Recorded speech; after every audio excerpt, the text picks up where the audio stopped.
दोस्तों, कंपाउंडिंग के मैजिक और पावर के बारे में तो आप सभी जानते हैं और लगभग पूरा इंटरनेट कंपाउंडिंग के टॉपिक से भरा हुआ है। इवन हमने भी कंपाउंडिंग के ऊपर वीडियोस बनाए हैं जिन्हें आपने ढेर सारा प्यार दिया है। लेकिन क्या आपको पता है कि अभी तक आपने कंपाउंडिंग पर जितने भी वीडियोस देखे हैं वे सभी केवल सिक्के के एक ही पहलू के बारे में बताते हैं। यानी कि अभी तक आपने सिर्फ कंपाउंडिंग की अच्छाइयां और पॉजिटिविटी को ही देखा है, मगर कंपाउंडिंग की अमेजिंग साइड के अलावा इसकी एक डार्क साइड भी है जो निगेटिविटी से भरपूर है। और इंटरनेट पर भी काफी कम लोग हैं जिसने इस टॉपिक पर बात करी हो। तो आज हम देखेंगे कंपाउंडिंग के उन डार्क सीक्रेट्स के बारे में जिनकी वजह से किसी भी व्यक्ति का जीवन आसानी से बर्बाद हो जाता है और उसे पता तक नहीं चलता। यही रीजन है कि अल्बर्ट आइंस्टाइन कंपाउंडिंग को दुनिया का 8वां अजूबा कहा करते थे और उनका कहना था कि कंपाउंडिंग वो मंत्र है कि जो इसे समझ गया उसे यह मालामाल कर देता है और जो नहीं समझ पाया उसे यह बर्बाद कर देता है। इसका एक एग्जाम्पल हिस्ट्री में भी देखने को मिलता है। दोस्तों, आज से 400 साल पहले जैसे अंग्रेजों ने भारत पर कब्जा किया था और फिर काफी सालों तक भारत पर राज किया था, उस समय यूरोपियन कंट्रीज ने और भी डिफरेंट कंट्रीज में जाकर उनको गुलाम बनाया था। इसी बीच में फ्रांस ने एक छोटी सी कंट्री को गुलाम बनाया जिसका नाम था हैती। कैरिबियन एरिया की यह कंट्री नेचुरल रिसोर्सेज से भरपूर थी, इसलिए फ्रांस ने इसके रिसोर्सेज को एक्सप्लॉइट करने के लिए अफ्रीका से गुलाम खरीदे जो यहाँ मजदूरों के रूप में काम कर सके। इन मजदूरों से फ्रांस की कंपनीज और बिजनेसमैन जरूरत से ज्यादा काम लिया करते थे और बदले में न तो उन्हें समय पर खाना देते थे और न ही आराम करने देते थे। यही रीजन था कि मजदूर बीमार पड़ने लगे थे। लेकिन इसके बावजूद भी फ्रांस की कंपनीज ने उनका इलाज करना जरूरी नहीं समझा। ऐसा इसलिए था क्योंकि उस समय एक मजदूर के इलाज में जितना पैसा खर्च होता उससे बहुत कम ही दाम में नया मजदूर आ जाता था। इसलिए फ्रांस की कंपनीज नए मजदूर खरीदना ज्यादा उचित समझते थे। हैती में काम करने वाले मजदूर जब इस प्रोसेस से तंग आ गए तो उन्होंने एक इंडिपेंडेंट मूवमेंट की शुरुआत की जिसका नेतृत्व टोसेंट लॉर्चर कर रहे थे, जिन्हें बाद में फादर ऑफ हैती के नाम से भी जाना गया। एक लंबे संघर्ष के बाद फाइनली मजदूरों की जीत हुई और फ्रेंच लोगों को इस आइलैंड को छोड़कर जाना पड़ा। फिर इस घटना के 21 साल बाद जब ये कंट्री अपने गरीबी से उभर रही थी, उस समय फ्रांस के किंग चार्ल्स ने हैती के हेड को लेटर लिखा जिसमें उसने कहा कि हैती को फ्रांस को एक अमाउंट मनी पे करना होगा। उसके बाद ही हैती को वर्ल्ड लेवल पर एक इंडिपेंडेंट कंट्री के रूप में मान्यता दी जाएगी और इसके बाद ही हैती इंटरनेशनल लेवल पर ट्रेड कर पाएगा। और अगर हैती ये मनी पे करने में फेल होता है तो पूरी इंटरनेशनल कम्युनिटी उसे बॉयकॉट कर देगी। हैती के प्रेसिडेंट को इन सारी परिस्थितियों को देखते हुए फ्रांस की ये शर्त माननी पड़ी। लेकिन इसके बाद दिक्कत तब हुई जब हैती के प्रेसिडेंट को पता चला कि जो अमाउंट उन्हें पे करना है वो तो 150 मिलियन फ्रैंक है और इतना अमाउंट तो वो 100 सालों की मेहनत के बाद भी नहीं जुटा पाएंगे। जब हैती के प्रेसिडेंट के पास कोई ऑप्शन नहीं बचा तो उन्हें मजबूरी में फ्रांस के बैंक से ही लोन लेना पड़ा जिसे उन्हें साल के 6% इंटरेस्ट रेट के साथ चुकाना था। अब हुआ ये कि हैती ने लोन तो ले लिया लेकिन हर साल उनके पास इतना पैसा भी नहीं होता था कि वे पूरा इंटरेस्ट भी पे कर पाए। लाख कोशिशों के बाद भी वे सालाना सिर्फ 1 मिलियन फ्रैंक ही पे कर पाते थे। इस तरह साल दर साल उनके कर्जे में प्रिंसिपल अमाउंट के साथ साथ इंटरेस्ट भी ऐड होता चला गया। यानी कि अब वे कंपाउंडिंग के बोझ तले दब गए और आने वाले कई सालों के लिए डेट ट्रैप में फंसते चले गए। हिस्टोरियन के अनुसार हैती जैसे रिसोर्सेज से भरपूर आइलैंड को इस लोन को चुकाने में पूरे 122 साल लगे। यानी कि इतने सालों तक वे इस डेट ट्रैप में फंसे रहे और यही कारण है कि आज हैती सारी वेस्टर्न कंट्रीज में सबसे गरीब और भूखमरी वाला देश है। इसके अलावा वो आज भी कंपाउंडिंग के जाल में फंसा हुआ है क्योंकि उसने फ्रांस का डेट चुकाने के लिए IMF से लोन लिया था। दोस्तों, ये एक बेहतरीन एग्जाम्पल है कंपाउंडिंग की डार्क साइड का। चलिए अब आगे देखते हैं कंपाउंडिंग के उन 5 डार्क सीक्रेट्स को जिनके कारण कंपाउंडिंग का रिजल्ट पॉजिटिव होने की जगह निगेटिव हो जाता है। सबसे पहला डार्क सीक्रेट है इनइक्वालिटी। इनइक्वालिटी इसलिए क्योंकि कंपाउंडिंग के पावर से अमीर और अमीर बन जाते हैं जबकि गरीब अपनी सारी जिंदगी की मेहनत का पैसा लगाकर भी कुछ ज्यादा नहीं कमा पाता।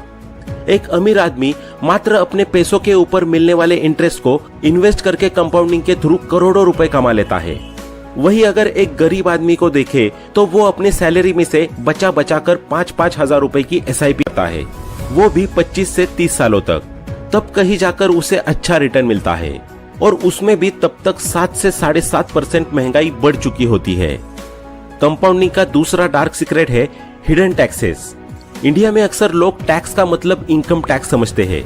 ज्यादातर लोगों को ये लगता है कि उनकी इनकम में से डायरेक्टली जो टैक्स कटता है केवल वही टैक्स वो भरते हैं, जबकि हकीकत में इस दुनिया का गरीब से गरीब आदमी सरकार को टैक्स दे रहा है, फिर चाहे वो अपना 2 टाइम का खाना खरीद रहा हो या फिर अपना तन ढकने के लिए कपड़े। सभी आइटम्स और प्रोडक्ट्स पर GST जैसा इनडायरेक्ट टैक्स लगा हुआ है। ऐसे ही इन्वेस्टमेंट मार्केट में अगर आप किसी म्यूचुअल फंड में इन्वेस्ट करते हैं तो उसके ऊपर टैक्स नहीं पर एक तरीके की फीस लगती है, जिसे एक्सपेंस रेशो कहा जाता है। कई सारे म्यूचुअल फंड्स ऐसे होते हैं जिनके एक्सपेंस रेशो बहुत ज्यादा होते हैं, और ऐसा बिल्कुल भी नहीं है कि अगर किसी म्यूचुअल फंड का एक्सपेंस रेशो ज्यादा है तो वो म्यूचुअल फंड ज्यादा रिटर्न देगा। बल्कि कई बार तो ऐसा होता है कि एक्सपेंस रेशो इतना ज्यादा हो जाता है कि आपको मिलने वाला रिटर्न घटकर ना के बराबर रह जाता है। और कई बार ऐसा भी होता है कि जब कोई अपनी इन्वेस्टमेंट की जर्नी की शुरुआत कर रहा होता है तो उनके फंड मैनेजर उन्हें एक्सपेंस रेशो के बारे में इंफॉर्मेशन नहीं देते और उनका पैसा एक ऐसे फंड में इन्वेस्ट कर देते हैं जिसका एक्सपेंस रेशो बहुत ज्यादा हो। तीसरा डार्क सीक्रेट है स्केर्सिटी मेंटेलिटी। बड़े बड़े इन्वेस्टर्स और बिजनेसमैन का मानना है कि कंपाउंडिंग और म्यूचुअल फंड्स जैसी चीजों का सोशल मीडिया पर हद से ज्यादा एडवर्टाइजमेंट लोगों को स्केर्सिटी मेंटेलिटी की ओर ले जा रहा है।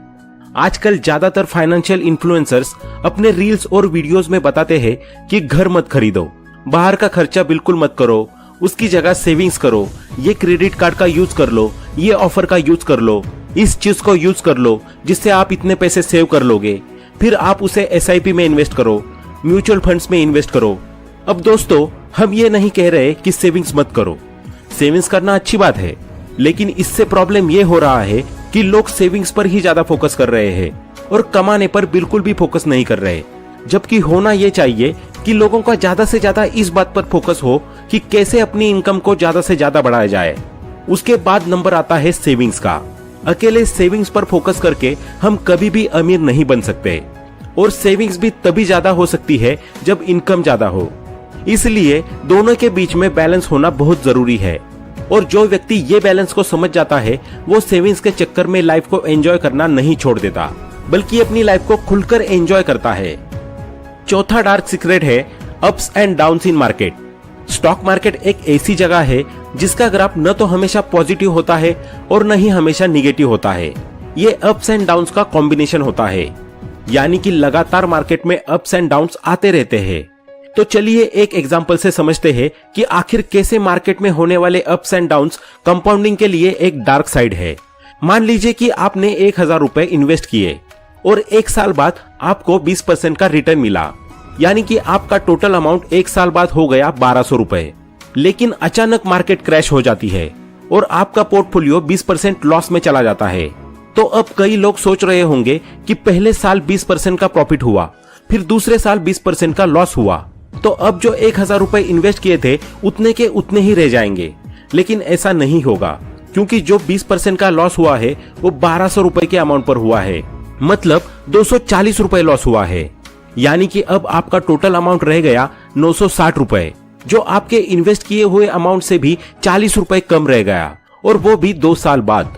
अब मान लो कि जब मार्केट क्रैश हुआ तब कोई नया इन्वेस्टर आता है और वो भी 1000 रुपए इन्वेस्ट करता है, तो कहीं ना कहीं वो नया इन्वेस्टर आपसे आगे चला जाता है, जबकि उसने आपके 1 या 2 साल बाद इन्वेस्टिंग शुरू की है और आपका 1-2 साल का लॉस हो जाता है।